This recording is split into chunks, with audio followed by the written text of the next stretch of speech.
Parashat Lech Lecha. Dieu dit à Abraham, après que Lot se fut séparé de lui, « Lève les yeux, et du point où tu es placé, promène tes regards au nord, à midi, à l'orient et à l'occident. Eh bien, tous les pays que tu aperçois, je les donne à toi et à tes descendants à perpétuité. Lève-toi. Parcours cette contrée en long et en large, car c'est à toi que je la destine. » Genèse au chapitre 13. Rachi, le célèbre commentateur de Troyes, explique tout le temps qu'Abraham était accompagné de Lot, le mécréant. Le patriarche ne pouvait accéder à la prophétie. Ce n'est qu'en prenant ses distances avec son neveu que Dieu lui est apparu de nouveau. Ceci nous rappelle que l'absence de la providence de la Shekhinah a pour origine le Gezel, le vol à main armée. Dès lors que les bergers de Lot, en accord avec Lot lui-même, allaient faire paître leur pâturage dans des prairies dont ils n'étaient pas les propriétaires, la révélation ne pouvait que prendre congé d'Abraham.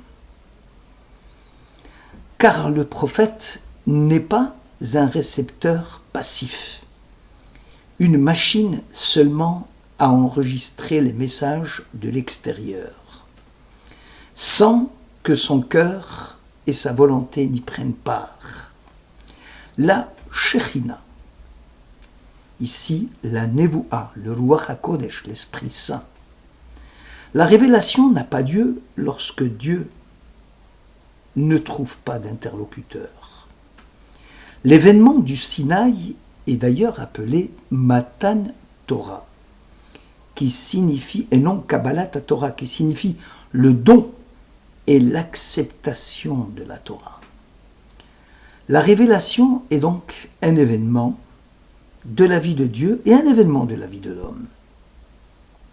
Dieu ne peut se révéler à son prophète Abraham que lorsque celui-ci est en adéquation totale avec le Créateur. La Bible est en quête de l'homme juste. Le Seigneur du haut du ciel se penche sur les fils d'Adam pour voir s'il en est un de ceux qui cherchent Dieu. Tous se sont égarés, tous également pervertis, pas un qui fasse le bien, pas même un seul, dit le roi David dans le psaume 14. Un autre commentateur, le Melo HaOmer, soulève le problème de la mécréance de Lot. Comment écrit-il ?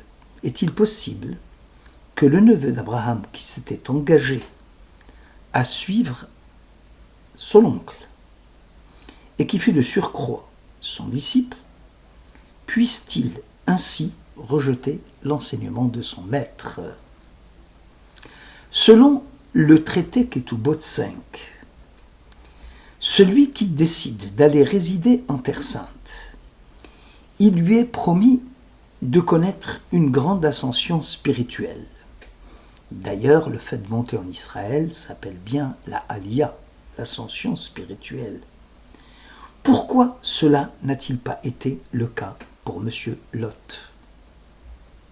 La réponse est que le propre même d'un grand homme, c'est qu'au fur et à mesure qu'il progresse dans son cheminement, dans son expérience spirituelle, les forces du Yetzer Hara, du mauvais penchant, le harcèlent d'autant. Ce qui suppose qu'il faille maîtriser ses pulsions avec plus d'énergie qu'auparavant. Dans le cas contraire, la chute est aussi vertigineuse. La terre d'Israël présente la particularité suivante. L'homme qui y réside peut connaître soit une ascension fulgurante en matière de spiritualité, soit hélas une chute vertigineuse. Le Keli Yakar, un des anciens commentateurs de la Torah, fait remarquer qu'il y a apparemment une contradiction entre, d'une part, lève tes yeux, promène tes regards sur la terre d'Israël, le pays, je le donne à toi et à tes descendants, et d'autre part, lève-toi, parcours cette contrée, car c'est à toi que je la destine. Et là, il n'est plus question de descendants. L'acte d'acquisition de la Terre Sainte est-il accompli par la seule vision du pays, ou alors il faut obligatoirement parcourir le pays pour qu'on ait droit de propriété, droit de prescription? La seconde question est: le pays est destiné dans un premier temps à Abraham et à sa progéniture, et ce n'est que dans un deuxième temps au seul Abraham. Le commentateur souligne qu'il y a en fait une double acquisition concernant la propriété spirituelle de la terre et la propriété matérielle. Sachant que la terre d'Israël, écrit le Keli Yakar, et notamment l'emplacement du temple, sont la résidence de Dieu sur terre. On convient que l'association entre le peuple et la terre est unique en son genre. Dès avant qu'Israël ne fût peuple, le pays d'Israël lui était destiné. C'est le rappel de la puissance de cette mystérieuse promesse faite ici à Abraham. Ici, la vue en tant que perception sensorielle promet aux visionnaires de communiquer avec Dieu. Il s'agit bel et bien d'une perception prophétique spirituelle. Ce ne fut ni une voix physique, ni une perception physique, mais plutôt une voix spirituelle, écrit le Maharal de Prague dans Tiferet Israël au chapitre 43. Abraham dénomma le lieu de la ligature d'Isaac Adonai Yireh, Dieu pourvoira. Ou ce qu'on dit aujourd'hui, Adonai Yeraeh, Dieu se dévoilera. La révélation se fait ici par l'observation. La Shekhinah observe celui qui s'approche d'elle, Yireh, et se dévoile à lui, Yeraeh, les deux formes du verbe rao. La plupart d'entre nous ont découvert au cours de leur existence que la voix de Dieu leur parle.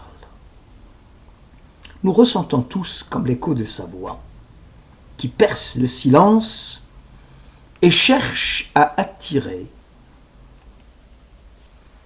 notre attention par l'observation, justement par la vue. C'est pour cela que la vision de la sainteté du mont du Temple fera d'Israël un ordre spirituel, dans une communauté où existe la participation à la sainteté. La dimension matérielle, l'autre dimension de la Terre Sainte, est caractérisée par un droit que possède l'occupant de la terre. Seulement voilà, le pays d'Israël est un pays qui doit être mérité et qui n'est pas un pays hérité. C'est pourquoi il n'est pas fait mention ici de ta postérité. La condition sine qua non de notre installation définitive en Terre Sainte est liée intrinsèquement à l'observance des mitzvot. On comprend dès lors la demande faite par Moïse à Dieu.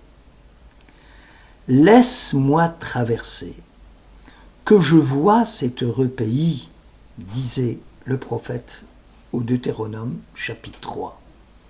Moïse réclamait le droit de jouir de la double dimension du pays, de sa spiritualité et de sa matérialité. Au moment où le monde et l'islam nous contestent toute légitimité sur le mont du Temple, il nous a semblé utile et opportun d'apporter quelques commentaires tirés de nos textes. Le mont Moria est l'endroit de la pierre angulaire du monde, Even Hashtia, Shemimena Ushtat Haolam. Le lieu de la ligature d'Isaac est celui sur lequel fut fondé et construit le monde. Adam et Ève furent créés à cet endroit précis, le premier jour de Rosh Hashanah. C'est là où le concept de la Teshuvah fut mis en application, la repentance, à la suite de la faute d'Adam. Les textes haggadiques montrent la centralité du mont du Temple, de Har HaBayit et de Jérusalem. Toute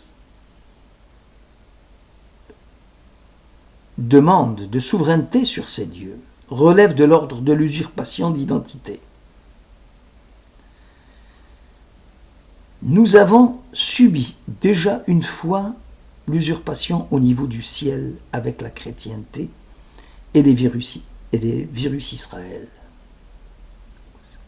Aujourd'hui, on parle d'une usurpation au niveau de la terre avec l'islam. La sainteté des lieux saints n'est pas un problème géographique en soi. C'est le choix fait par Dieu pour faire résider sa demeure parmi les hommes. Lorsque Dieu dit à Abraham de lever les yeux, cela suppose que le patriarche, qui était humble par nature, avait toujours les yeux baissés. De plus, promener son regard sur la Terre Sainte, à partir d'une position basse vers un Dieu élevé, n'est-ce pas là le signe de la grandeur de la terre et de la majesté de son mystère qu'elle provoque dans l'âme juive en général? Plus proche de nous, au siècle dernier, le Meshech Chochma, en prolongeant notre réflexion sur le thème de la terre et d'Israël, affirme que même désolée et soumise à l'influence des envahisseurs, le pays d'Israël, et surtout sa capitale Jérusalem, demeure et demeureront la capitale de l'esprit universel pour l'humanité unique. La sainteté de ce pays ne peut aucunement se perdre, parce que Dieu dit dans le Deutéronome chapitre 11, « C'est un pays sur lequel veille l'Éternel ton Dieu, qui est constamment sous l'œil du Seigneur, depuis le commencement de l'année jusqu'à la fin. » Lorsque le patriarche avait constaté que le pays était peuplé de Cananéens, il prit peur. Dieu le rassura en lui disant « Lève les yeux », c'est-à-dire promène ton regard vers Dieu. Essaye de comprendre la gestion du monde par moi, l'être suprême. Alors seulement tu verras que tout le pays que tu aperçois, je te le donne à toi et à tes descendants. C'est-à-dire qu'à compter de maintenant, cette terre va avoir une sainteté particulière, car elle est destinée à cette nation de prêtres. L'idée d'Israël, peuple sacré, demeure sans équivalent dans l'histoire humaine. Cette notion de Kedusha, de sainteté, sert à décrire exclusivement ce que l'on tenait pour la manifestation indéniable en un être, en un peuple, d'une certaine qualité saisissante et surnaturelle.